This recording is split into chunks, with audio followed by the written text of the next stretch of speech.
I've referred to it as nothing more than a seismic shift. The council has, up until now, held its position that it will not sell the Ricoh arena to Sisu. And when you look down Anne Lucas's statement today, she acknowledges the Ricoh is a key asset for our city. She says it has a significant adverse impact not to have a football club playing there, and she will continue to be available to discuss with the owners of the football club the reuniting of the Sky Blues at the Ricoh arena. But, as she's outlined in this statement today, in the floor of the council house in Coventry, it's time for the Ricoh arena to plan for a future without the football club. She's told BBC Coventry and Warwickshire tonight exactly why she feels it's time to move on. Of course we haven't given up the doors open, but we are not changing our stance. There's so much going on in this city that obviously we want the Sky Blues to come back, but I can't and will not spend all of our time talking and re-talking about a situation which frankly just hasn't changed. Enough is enough. These are her words, a final paragraph of a statement tonight. We move on, preferably with the Sky Blues at the Ricoh arena, but if necessary, without them. So, what's next for the Ricoh arena? Councillor Lucas spoke to BBC Coventry and Warwickshire's political correspondent Sian Greschek. ACL will get on with their business, they will grow their business. We're preparing for the judicial review, and the arena, which is doing very well, will prepare to do even better. And at the moment, they're having to make plans to do this without a football team. Well, you've been reacting to this development tonight. Thanks for all of your calls. Keep them coming. 0845 900 5200. Sky Blues fan Alan from Wyken called me earlier to express his frustration at the ongoing situation. And we'll be hearing from Alan in just a second. But first of all, let's hear from the West Midlands MEP, Nikki Sinclaire, and Jan Motrisky, who is from the Sky Blues Trust. Nikki Sinclaire, good evening to you. Good evening. Jan Motrisky, hello to you too. Evening, Phil. Evening, Nikki. Good evening, Dan. Nikki, first of all to you, I know you were very quick off the mark on the Twitter feed tonight responding to this. What do you make of what Councillor Lucas has said today? Well, I'm dismayed. I feel that, even though she's saying she's keeping the door open, I feel that she's actually given up on Coventry City Football Club and therefore given up on the supporters. I just wonder how much that PR advice cost her today, because we know it's gone into six figures, the amount of the cost to taxpayers of the PR advice to this whole fiasco. And it's an absolute disaster.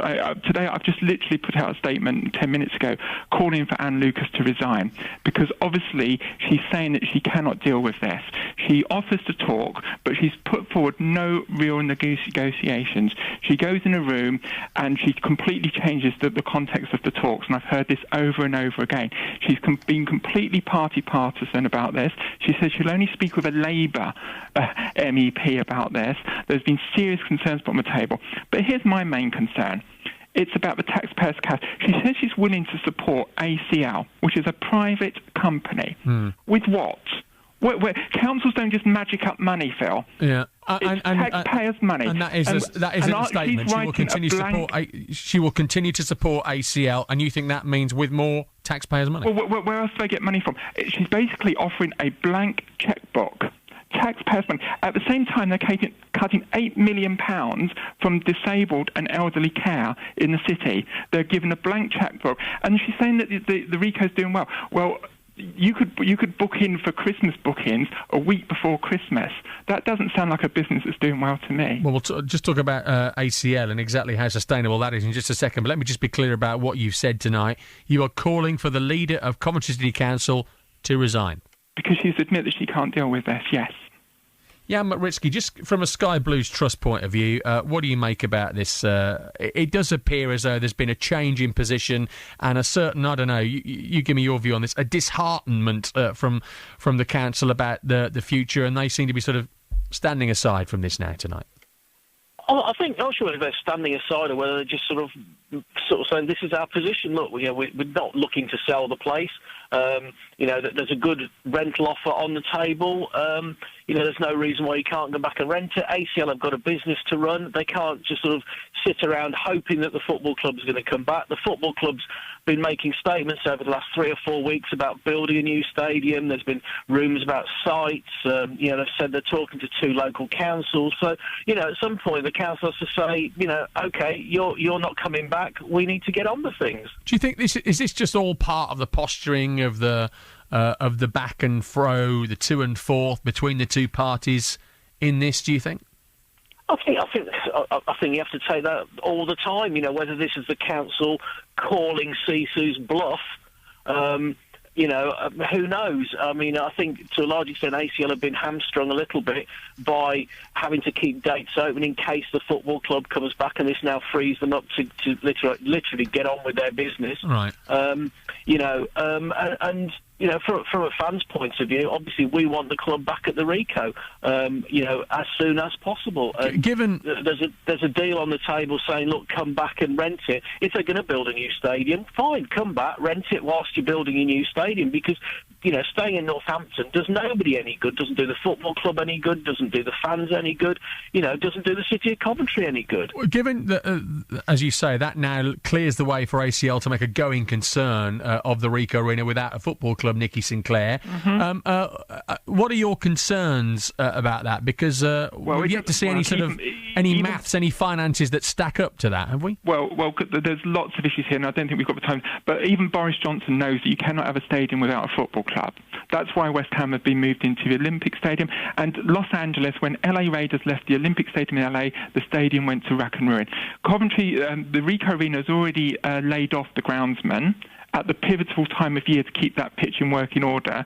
So, the pitch is deteriorating probably by the week now because they haven't got a groundsman there working. Well, that's not actually true, Nicky. The groundsman wasn't laid off. Well, that was reported. I'm only reporting. Well, I apologize. Well, let me clarify. I apologise. I was only reporting what was put in the Coventry Telegraph. Something I've read in the Coventry Telegraph. Yeah, and what do you know about that then? Let's just clarify that before we go anywhere. The basis the ACL are quite happy with the groundsman that were doing the job that he was doing, but to be honest, there's not much of a job to do if there's no football team. So it was his decision when he was offered a job with a team that's, to be honest, on the verge of the Premiership. He's going to take it, isn't he? Okay. Let's just think about this from a fan's point of view for a second, because as things stand tonight, it would appear that Coventry City will not be returning in the foreseeable future to the Rico Arena, and there is no light at the end of that particular tunnel. Now, if that is the case, Jan Matritsky, where does that leave you as fans in terms of long-term support? Because it does appear as though there is no plan on the table for the Sky Blues to come back to the city, does there? No, and I think that is the really worrying point, thing. I think, I'd have to look at it and say the ball is in Sisu's court to a large extent, saying, look, you can come back. There's a rent that, basically come back for cost.